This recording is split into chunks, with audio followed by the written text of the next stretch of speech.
Assalamualaikum warahmatullahi wabarakatuh. Bertemu lagi dengan saya Herman Zambek. Kali ini saya akan menjelaskan tentang melangit dan membumi. Seperti biasa, sebelumnya yuk mari kita ngobrol perihal Islam, ngobrol perihal iman.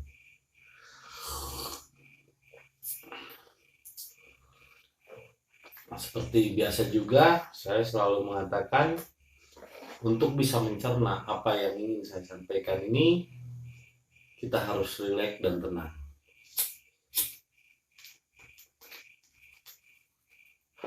Nggak boleh pakai nafsu, nggak boleh pakai pikiran, nggak boleh berprasangka buruk. Rileks, tenang, dan dengarkan. Jangan sepotong-sepotong, karena kalau sepotong nanti jadi salah tangkap dan salah persepsi. Di sini saya tidak pernah menyalahkan siapapun, juga tidak menyudutkan siapapun. Saya sebetulnya hanya menggambarkan pengalaman diri sendiri, pengalaman rasa batin sendiri, pengalaman apa yang pernah saya alami sebelumnya. Makanya itulah disebut hakikat makrifat adalah ilmu kenyataan, ilmu yang pernah dialami, pengalaman. Jadi hakikat ini bukan hayalan tapi pengalaman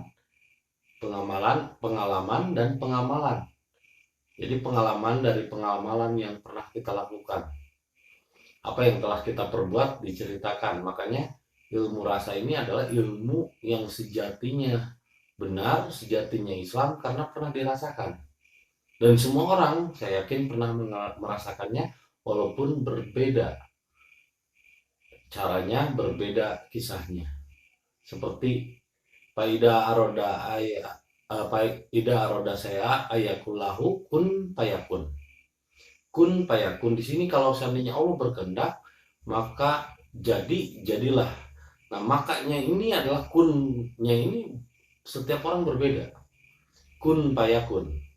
Ada orang yang kun payakunnya itu setelah menurut teman saya juga, itu sahabat saya, dia mengatakan teman saya ini, Ustaz, kunnya itu ketika dia ngasih ke orang, ketika dia sodako, tiba-tiba dia mendapatkan suatu hikmah berkah, entah ketenangan hati, entah tiba-tiba dia dapat rezeki yang tak terduga.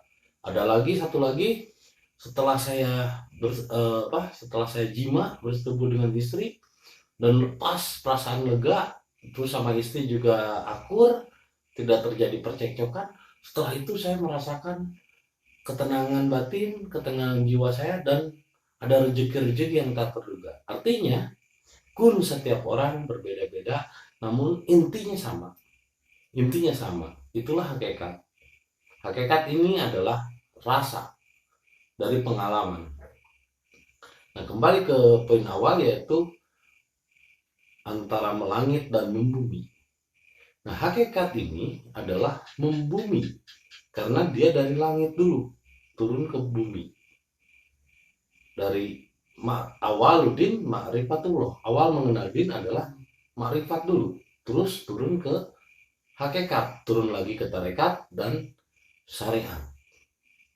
Nah, sedangkan yang disebut ketika orang-orang pada umumnya mengawali pengenalan Allah dari syariat, itu mentok. Bahkan menuju tarekat saja susah. Sudah di tarekat juga tidak mungkin sampai kepada hakikat dan marifat, bahkan terpotong pesannya. Pesan yang belum sampai. Karena ini adalah din ardun. Ini adalah jalan dari bumi dulu. Dari bumi naik ke langit. Dari bumi naik ke atas itu api, emosi, nafsu, pikiran. Ini syariat, tarekat hati. Ini nafsu, karena dari bumi naik ke langit. Sehingga omongan-omongannya melangit. Omongan-omongannya terlalu tinggi. Akhirnya yang dipakai adalah hayalan. Contohnya ketika menggambarkan Dajjal, Dajjal ini akan turun di sini, di Kuwait, di sini. Akhirnya ngayal, bukan kenyataan. Dajjal ini makhluk begini, raksasa begitu. Waduh, jadi ngayal ujung-ujungnya. Makanya saya pernah ketika kalau ngobrol sama orang begitu, bosan, saya mau ke Jepang nanti bulan depan.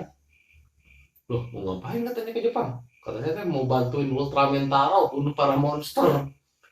Habis aja dibayangin sama pikiran, akhirnya jadi ngayal, jadi kayak film kartun. Imam Mahdi, oh begini ciri-cirinya belum turun. Wah, Imam Mahdi udah kelewat, Imam Mahdi bahkan udah meninggal dunia. Ini masih ngayalin, masih ngarepin bahwa akan turun Imam Mahdi. Dan Imam Mahdi yang dibayangkannya itu adalah hayalan. Oh, mau lanjut begini pakai kuda putih, pakai inilah pimpin pasukan. Ujung-ujungnya kalau agama Ardun naik ke atas jadi melangit. Jadi terlalu tinggi hayalannya. Ini hayalan tingkat dewa. Akhirnya jadi ngayal surga, selangkangan, 40 bidadari. Ini akhirnya ujung-ujungnya cuma ngayal. Ini yang disebut dari bawah menuju langit. Jadi kalau seandainya mempelajari ilmu dari pikiran, meskipun itu ada katanya dalilnya begini, pakai dalil dong, dalilnya begini, tetap aja dicerna dengan pikiran jadi ngayal ujungnya. Kisah Dajjal aja jadi ngayal gitu, bahwa Dajjal ini makhluk begini, matanya begini, turunan dari ini, wah begini begitu. Ya ujung-ujungnya ngayal, jadi nggak menerima kenyataan. Kiamat ini bumi akan hancur begini begitu. Lah kok jadi ngayal semua? Padahal Dajjal itu jelas sifat dan karakter. Kita harus menghindari sifat-sifat dan karakter Dajjal. Dimana karakter Dajjal itu yaitu tadi memandang sebelah mata, terus dirinya raksasa, menganggap orang lain rendah, menganggap orang lain kecil. Terus surga dan neraka ada di surganya ada di tangan kanan, nerakanya ada di tangan kiri. Jadi menganggap surga dan neraka adalah miliknya. Dia berhak begitu saja menjustifikasi orang, ini salah, ini sesat, ini neraka nih, ini surga, ini ahli surga nih, bidadari surga. Lah itu Dajjal. Jadi dia berhak menjustifikasi orang. Padahal kalau seandainya dari makrifat dulu, kebalikannya. Kalau makrifat, orang-orang makrifat itu adalah orang yang menghadapi hidup dengan kenyataan. Karena dirinya adalah manusia. Jadi dia tidak punya hak. Jadi dia tidak berani untuk menyampaikan, oh kamu salah, kamu benar, karena dia manusia. Karena dia manusia. Dia memposisikan dirinya sebagai manusia, sehingga ketika menghadapi sesuatu masalah atau apapun, dia tidak punya hak sama sekali untuk menjustifikasi orang lain. Dia tidak punya hak sama sekali untuk menuduh sesat atau kafir kepada orang lain, karena dirinya manusia. Jadi dia tidak memposisikan dirinya sebagai Tuhan.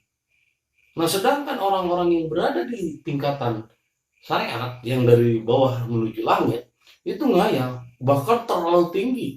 Bahkan dia yang berhak mengkafirkan orang lain dan lain sebagainya. Menurut siapa? Yang baru katanya juga. Dan ternyata yang diyakininya itu juga baru katanya.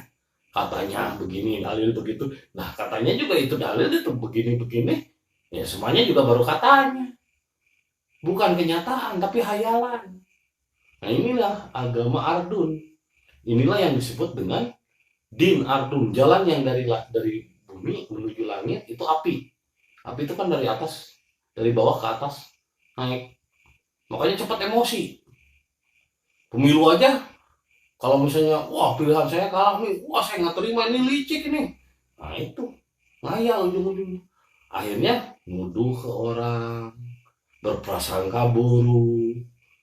Nah, jadi pikiran udah di depan kan, pikirannya udah terus diliputi oleh imajinasi. Berprasangka buruk itu kan prasangka buruk, hurupat, hayalan. Itu kan dari sini lahirnya, dari pikiran, dari syariat, dari jalannya pikiran. Makanya agama syariat itu dari syariat itu kayak api naik ke atas, itu melangit terlalu tinggi hayalannya, hayalan tingkat dewa, saya menyebutnya hayalan tingkat dewa ini. Wah terlalu tinggi. Akhirnya agama-agama syariat ini yang diawali dari syariat, ujung-ujungnya ngayal, ujung-ujungnya berprediksi ini, berprasangka ini. membayangkan ini, membayangkan itu, tapi dia tidak melihat kenyataan, ngahayal, menuduh orang lain dan lain sebagainya. Inilah yang disebut dengan agama adu dari bumi. Itu agama yang disebut dengan syariat. Syariat itu dari bawah naik ke atas. Tapi kalau hakikat marifat dari atas turun ke bawah, sehingga dia lebih membumi, lebih rasional, lebih diterima dalam kenyataan, karena memang hakikatan marifat itu adalah kasunyatan, kenyataan hidup, bukan hayalan, kenyataan hidup. Jadi dia membicarakan sesuatu pun berdasarkan kenyataan, berdasarkan pengamalan, berdasarkan juga pengalaman. Jadi bukan tentang hayalan harus begini-begini, surga begitu, enggak. Kita yang nyata aja, yang nyata benar-benar terjadi. Makanya kalau yang benar itu adalah harus dari atas dulu. Awaludin ma'rifatullah. Awal mengenal diri itu harus mengenal dulu Allah. Dan cara untuk mengenal Allah adalah mengenali diri. Man aropa nafsahu faqad aropa rabbahu. Barang siapa yang mengenali dirinya, maka dia akan mengenali Tuhannya. Maka dia akan mengenali siapa Allah.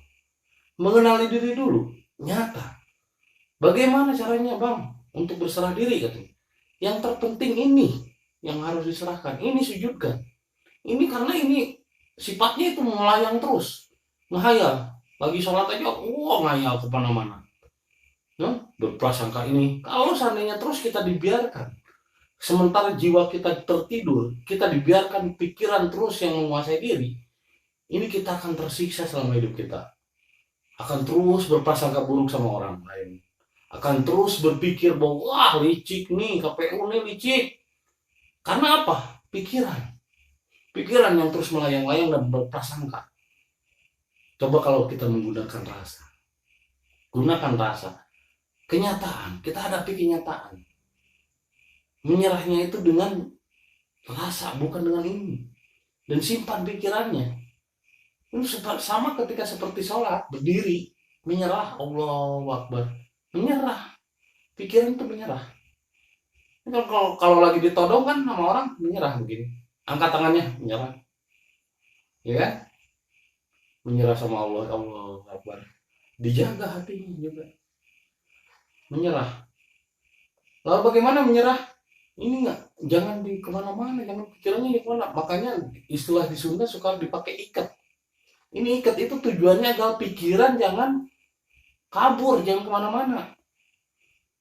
Ini simbol dalam Sunda, ini simbol bahwa kenapa pakai ikat, agar pikiran tidak kemana-mana, agar tidak ngayal, agar tidak melangit, untuk tetap di bumi. Jadi pikiran tetap di bumi, pikiran tetap dirasakan, merasakan tubuh, merasakan nikmatnya rokok. Kan hidup apa? Intinya hidup untuk menikmati, dinikmati, disyukuri. Dan disyukuri pakai apa? Pakai rasa, bukan pakai pikiran. Kalau misalnya kita ngerokok, tapi pikiran ngayal kemana-mana, nggak enak rokok. Tapi kalau kita merasakan rokok, sambil merasakan, di bumi tetap pikirannya, jangan kemana-mana, jangan ngayal. Makanya lebih berbahaya terpengaruh oleh pikiran daripada terpengaruh oleh asap rokok. Lebih berbahaya terpengaruh oleh pikiran daripada terpengaruh oleh asap rokok. Jadi pikirannya diikat, jangan kemana-mana, jangan kabur ke sana kemari, apalagi jangan sampai ke langit, terlalu tinggi hayalannya. Surga begini, surga begitu, buruk lah. Nabi Muhammad disuruh Miraj pakai buruk, padahal buruk di situ bukan kendaraan, wajah perempuan kuda kayak gini, wah itu jadi ngayal ujung-ujungnya. Padahal buruk di sini adalah bibarokatin, dengan keberkahan. Maka cobalah mengenali Allah dengan mengenali diri, agar kita membumi, bukan melangit. Kebalikannya, kalau dari syariat itu ujung-ujungnya melangit, terlalu tinggi hayalannya. Akhirnya jadi nuduh orang, nuduh ini, nuduh licik, nuduh curang lah sama orang. Selalu dirinya diliputi oleh kemarahan dan kedengkian, hasud, benci, berprasangka buruk sama orang. Sebetulnya neraka tidak menunggu sampai dirinya mati. Karena di dunia pun dia sudah diliputi oleh kemarahan dan kedengkian. Sebetulnya neraka tidak menunggu dia harus mati dulu.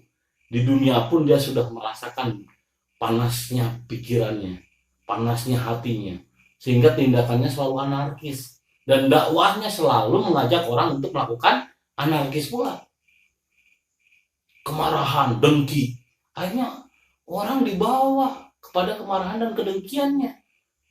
Nah, lalu siapa yang terbawa? Ya orang-orang bodoh yang percaya. Orang-orang bodoh yang percaya sama ahli kitab. Ahli kitab kok disembah. Ahli kitab itu kan diayatin juga. Ahli kitab itu lima talbisul hakku bil batil, memutarbalikan ya hak jadi batil. Itulah agama Ardun. Yang percaya kepada kitab itu ujung-ujungnya membalikan antara hak dan batil. Yang hak jadi batil, yang batil jadi hak. Ini terlalu ngayal, melangit. Sedangkan yang disebut dengan marifat dan hakikat adalah pengenalan jati diri dan kenyataan hidup apa yang dirasakan. Bahkan ketika menyerah kita harus awalnya itu harus mengenal dulu batin. Itu batin. Batin itu ibarat kelompok kelapa. Itu luarnya itu ada hatinya dibuka, terus ada batoknya dibuka. Ketika batoknya dibuka, nah di situ ada dagingnya yang putih, itulah batin. Nah, kita harus menemukan dulu setelah baknya dibuka, menyerah dengan rasa. Kalau ketemu baknya, dibuka baknya, jadilah alif. Bak terbuka, jadilah alif. Alif ini adalah air kelapanya yang paling dalam. Nah, ketika alif terpantar antara Allah yang ada di dalam diri dan Allah yang ada di luar diri, melebur menjadi satu, hilanglah alif, maka jadilah bismillah. Satu kesatuan antara dirinya dan Allah. Sehingga sifatnya akan Ar-Rahman dan Ar-Rahim terhadap sesamanya. Sifatnya akan Rahman dan Rahim. Sifatnya akan sangat melas asih. Inilah yang disebut silih wangi, saling memberi wangian. Silih asah, silih asih, silih asuh. Gemah ripah roh jinawi. Gemah ripah repeh rapih. Ini akhirnya jadi rapih, jadi rukun. Dengan tetangga rukun, dengan siapapun rukun, dengan berbeda agama rukun, dengan berbeda keyakinan dan pemikiran pun tetap rukun. Inilah yang disebut Bhinneka Tunggal Ika, dan semuanya untuk innalillahi wa inna ilaihi rajiun. Terima kasih atas kesetiaannya menonton video dari channel saya ini. Semoga bermanfaat dan jadi hidayah bagi kita semua. Assalamualaikum warahmatullahi wabarakatuh.